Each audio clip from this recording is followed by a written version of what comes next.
Pona total abino boete. Bobete lana on fachi beton maboko.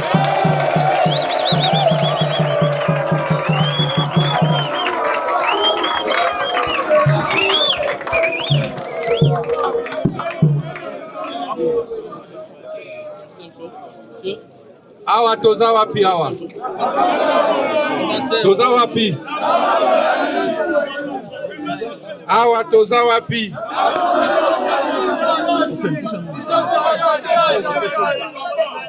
Toza na prison centrale ya Matadi bote. Banda tata mokonzi ya mboka nome biso. Tozongi nanu awa te.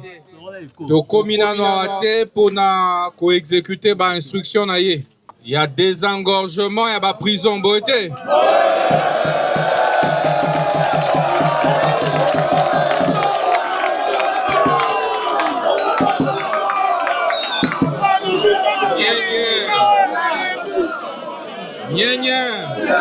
Nyenye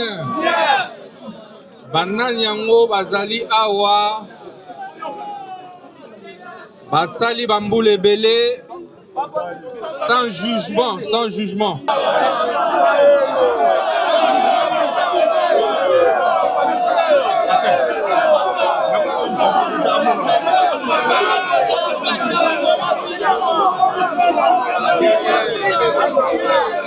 Nyenye toza na ngonga ebele te toyokana boete boyebi ete tata mokonzi ya mboka asignaki grâce présidentielle le 30 décembre 2024 na ye awa pona ko faire exécuter grâce présidentielle ya tata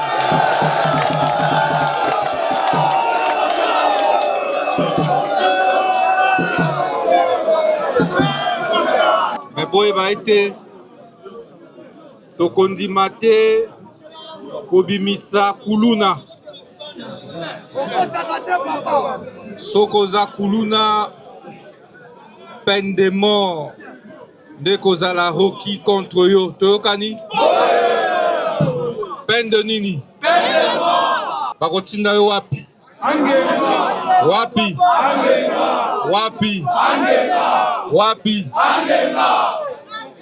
oyeba ete peine de mort eyali prévu na droit na biso moto nyonso ayebi kaza kuluna oyo abomaka batu aviolaka bana ya batu aviolaka bamama ya batu owana akobima prison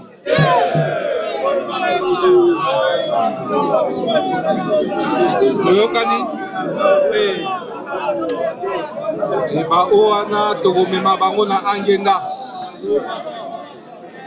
alors tozobanda musala oyeba ete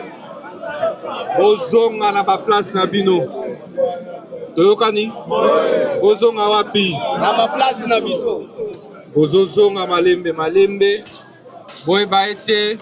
nazo lancé pe awa na Matadi construction ya prison ya sika pona oyo eyali banda 1934 mundele ndati kaka prison oyo eza lisusu adapté te toyokani tokoki te kotika prison na eta oyo tata mokonzi ya mboka Fachi Beton na première ministre mama Judith bapesi biso mitindo ya kotala ndenge nini kolancer construction ya prison mususu ya munene oyo korépondre na ba norme internationale ya détention toyokani natali ba condition nini bozo vandela na sepeli nango ata moke te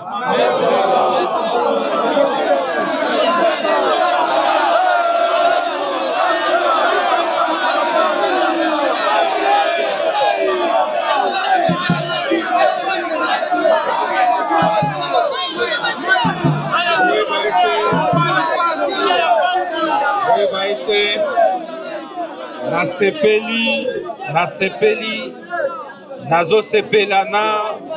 nazo sepelana makambo na moni awa te nasepeli na ote bazonyokola bino awa bote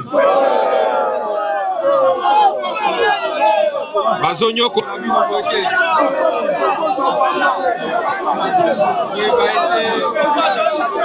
toye ko corriger makambo wana toyokani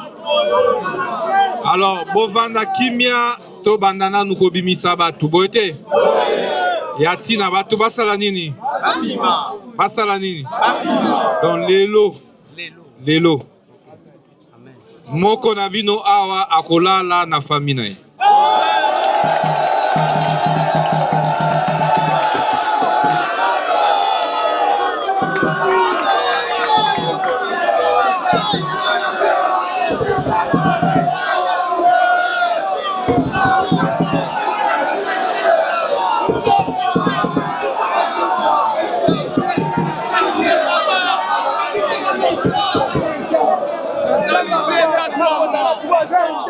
Bon, c'est pas le mérite Premier ministre na biso tobanozela depuis kala ministre de justice ndenge a tobanozela mais témoin jour on qui ekokisami to sepe ndenge ya kobimisa biso wa sentiment no ezandenge ni sentiment langa pona ke libana ya kondana des hommes na beti inane ya est-ce que mabe osali ozongela ngoliso ke na ozongela musoke ba o batire bazoma ele merci na ndenge na bimi ozonga simu sala makambo na salaki na kosala so buzoba te parce que na uto vivre na passe oyo sika oyo na kosala so buzoba te na sepeli na chef l'état makambo asali mpona biso na prison ya Kamulai parce que bato oyoka na musika ke azobimisa bato biso koto oyo tosepeli lokola mpe akomeli biso koto oyo makasi parce que alongi bisika pasi nake na ndako nasepeli makasi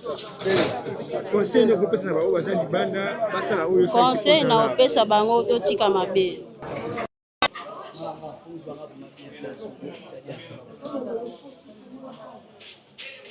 Thank